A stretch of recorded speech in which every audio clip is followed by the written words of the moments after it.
Razwage Lawrence Dini Anayafu Uchi property Yatuchika Masetins Marines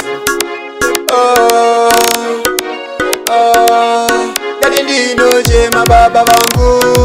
Mosisi Vakanisi yani shiriru shava Vakanisi yani sati takusiva Mazuanda itambura Veo kama vakanga vanifuratira Aninakana ititarira Zangu zese kwa iva kushingirira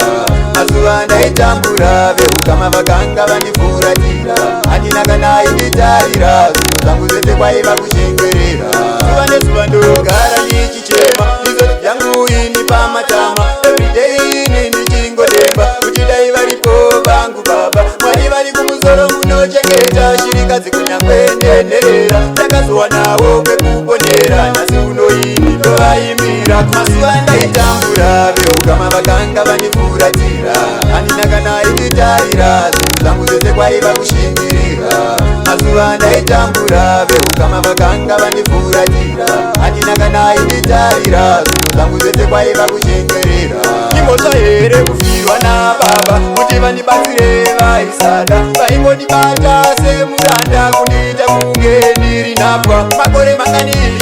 ndeka Nichichengetwa nevasiva baba Hama zangu ini dzakandiramba Kwandakachengetwa ini ndokuda Masuanda itambura Veo kama vakanga vanifuratira Aninakana ititarira Zangu zese kwaiva kushingirira Masuanda itambura Veo kama vakanga vanifuratira Aninakana ititarira Zangu zese kwaiva kushingirira Suvane suvando gara nichichema Nizo yangu ini pamatama Everyday nini chingodemba Uchidai varipo vangu baba Mwari vari kumuzoro munochengeta Shirika zikunyangwendenderera Takazuwa nawo kwekuponera Nasi unoini ndovaimira Masuanda itambura Veo kama vakanga vanifuratira Aninakana ititarira Zangu zese kwaiva kushingirira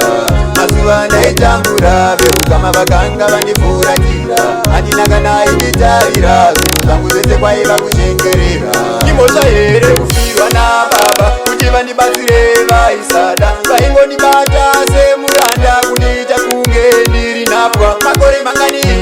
ndeka Nichichengetwa nevasiri vangu baba Hama zangu ini dzakandiramba Kwandakachengetwa ini ndokuda Masuanda itambura Veo kama vakanga vanifuratira Aninakana ititarira Zangu zese kwaiva kushingirira